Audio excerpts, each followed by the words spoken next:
جب یہ پریڈ ختم ہو گئی تو ان کا جو کمانڈر تھا صاحب نے اس کمانڈر کو کہا کہ وہ 3rd رو میں وہ فلانا جو آدمی ہے مجھے اس سولجر سے ملنا ہے، سب کی یونیفارم ایک ہے۔ تیسری رو میں اس آدمی کو کمانڈر نے بلایا، نزدیک آ کے اٹینشن ہوا، صاحب کو سیلیوٹ کیا۔ ماں باپ اس کو ہندوستانی میں پوچھتے ہیں تم میرے روحانی بچے ہو؟ کہتے جی خدا ادھر کائے کو آئے؟ نگاہ نیچی کر لی، اپنی بائری سے، ماں باپ سے، گھر والی سے جھگڑا کر کے فیملی سے وہ بھاگ گیا، بمبئی آیا اور آرمی کے اندر ریکروٹ ہوا اور ادھر سے اس کو لڑائی میں بھیج دیا۔ جب اس نے کچھ جواب نہیں دیا تو ماں باپ فرمایا میرے روحانی بچوں کو لڑائی میں تلوار اور بندوق اٹھا کے لڑنے کی دوسروں کے لیے ضرورت نہیں، میں تمہارے ڈسچارج کا بندوبست کرتا ہوں۔ 8 دن کے بعد اس کو بھیج دیا انڈیا، واپس گھر چلا ہے۔ کہنے کا میرا مطلب یہ تھا کہ ادھر 200-400 سولجر تھے، تیسری رو کے اندر اس کا ایک روحانی بچہ ہے، اس یونیفارم کے اندر کے سب کی یونیفارم سر کی ہے، ٹوپیاں پہنی ہوئی ہیں، ہیلمٹ پہنی ہوئی ہے، ان ہیلمٹ کے اندر بھی اس نے پہچان لیا۔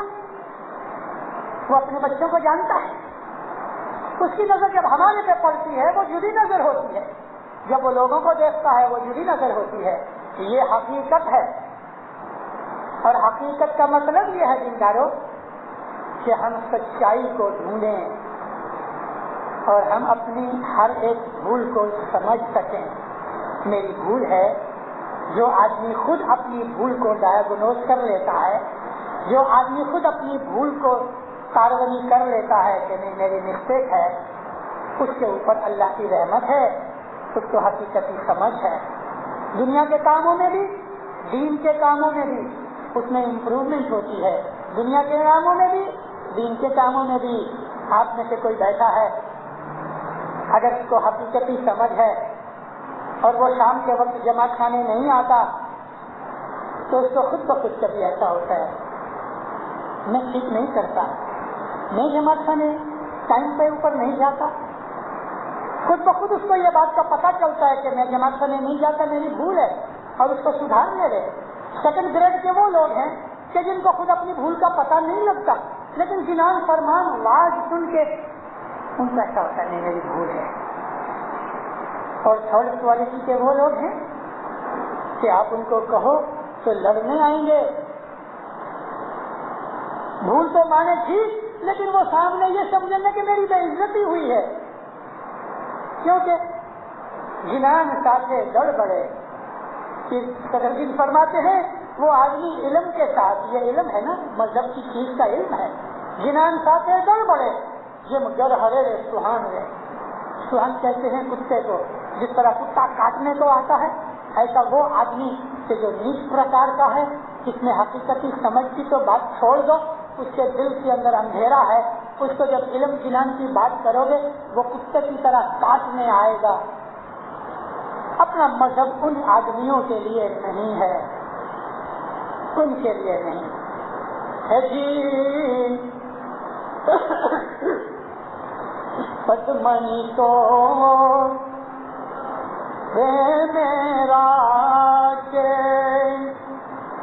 انگنان راجے حقنی پد منی تو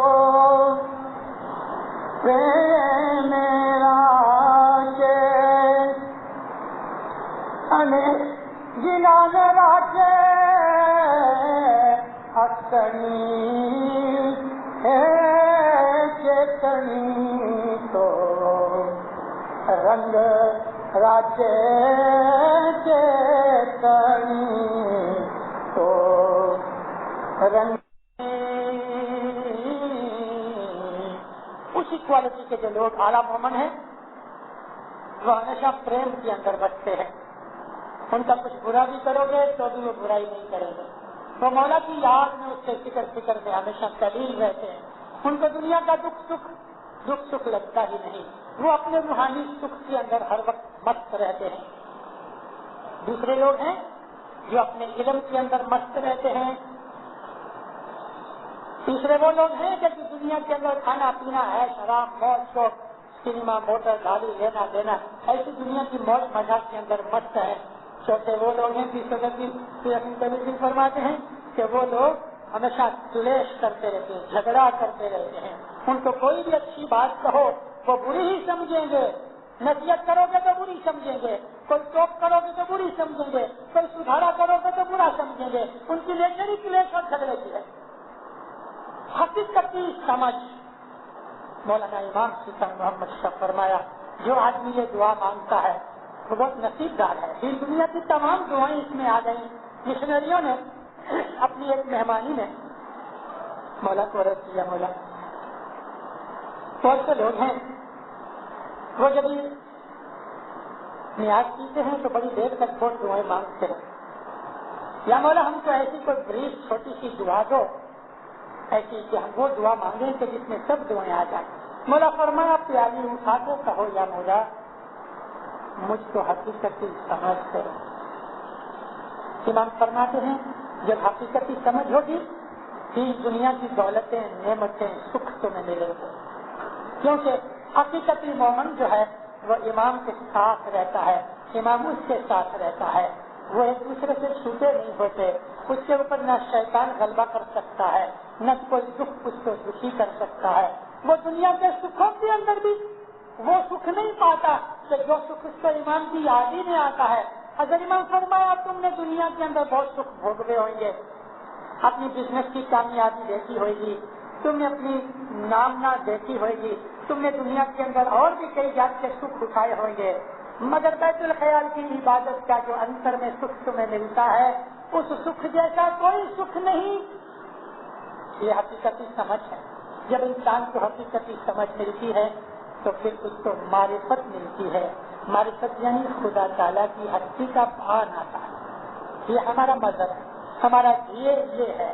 اور اس کی طرف آپ اپنی ولن ڈالو، حقیقتی سمجھ پانے کی دعا بھی مانگو، کوشش بھی کرو، علم سیکھو، دعا میں، تفسیر میں، فرمان میں دھیان لگا کے اس کا مطلب لے کے گرہن کرو تو انشاءاللہ مولا آپ کو حقیقتی سمجھ دے گا، آپ کے دلوں کو روشن کرے گا، آپ کو اپنا نورانی دیدار دے گا.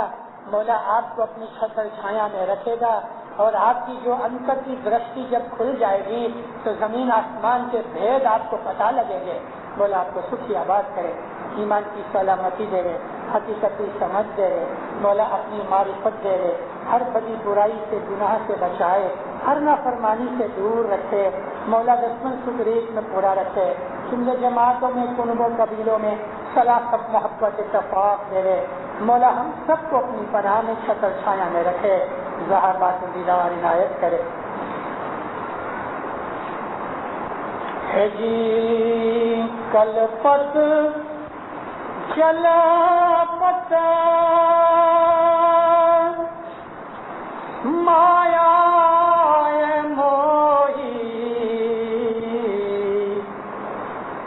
رکھے جیو دوزخ جاوے ہو سوامی اللہ گن تیرا یا گن تیرا صاحب گن تیرا یا شاہ او گن